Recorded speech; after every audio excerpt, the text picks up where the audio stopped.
Hello, welcome again. We are covering the subject thermodynamics for civil services, MECH, IFS, and various GATE exam. And in this, we are covering the chapter entropy. And in the chapter of entropy, we are covering the topic application of entropy principle. Second application of entropy principle is mixing of two fluids. Suppose we have two fluids having mass m1 and m2, specific heat as C1 and C2, and as temperature T1 and T2, and in the subsystem 1 and in the subsystem 2, and separated by a partition, okay, this partition, and T1 is greater than T2. Okay, so when this partition is ruptured, they get mixed. Suppose the final temperature achieved is your Tf, and T1 is greater than T2, so the heat will be lost by first fluid and will be gained by second fluid. So heat lost by first fluid is m1 c1 bracket T1 minus Tf, and heat gained by second fluid is m2 c2 Tf minus T2.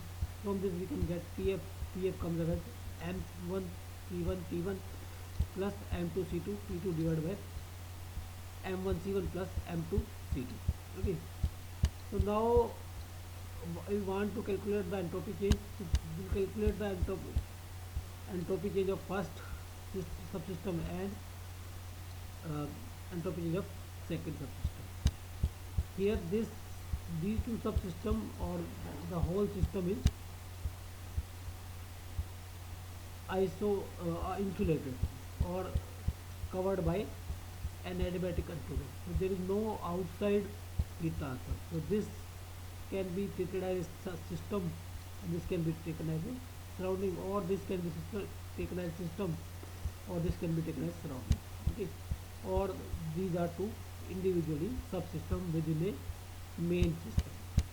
Okay, so entropy change of first system or subsystem is dq reversible by t integration limit from T1 to Tf, because final temperature for subsystem 1 is Tf, initial temperature T1, and this is your m1 c1 dt divided by t is equal to m1 c1 ln Tf by Tf. Tf is final temperature and T1 is your initial temperature, and this will be negative as T1 is greater than Tf, because its temperature is reducing. Tf is less than T1, so it is negative.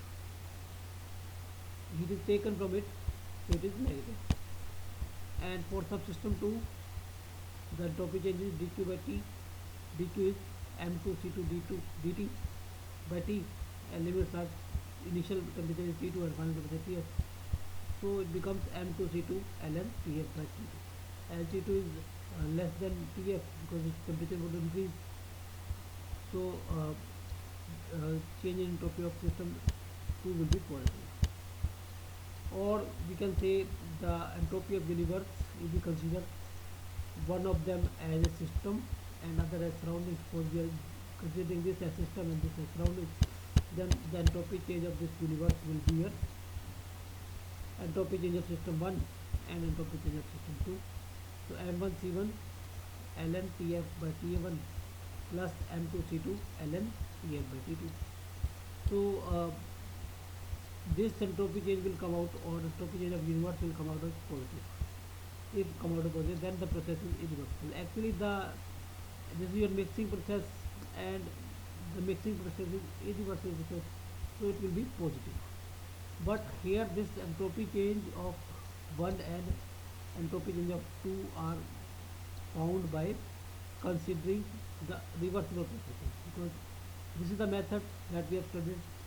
If we want to find out the entropy change of any irreversible process, then we have to replace it by a reversible process, and then we have to find out the entropy change. So here we have considered that the first system has reached to temperature Tf from T1 by a reversible process. Okay, and then we have found out the entropy. And for the second subsystem, we have considered that the temperature of the system has reached to Tf from T2 by a reversible process. Okay, so that is the method to find out the entropy change. We will consider the reversible processes. Okay, to find out the entropy change of irreversible process. Okay, so if we put, if both load are same, then m1 will be m1 m2 will be equal to m, and c1 c2 will be equal to c. So entropy change of universe will be your entropy change of universe will be your mc ln tf square by t1 t2. Okay, and tf is this quantity. Again we put m1 c1 is equal to mc, m2 c2 is equal to mc. Then we get tf as t1 by t1 plus t2 by 2, or entropy change of universe is 2mc ln t1 plus t2 by 2 divided by root t1 t2. So this is your mean, and this is your arithmetic mean, and this is your geometric mean. So arithmetic mean is greater than always greater than geometric mean. So entropy of universe is always greater than 1, or this is an, or it indicates that it is an irreversible process.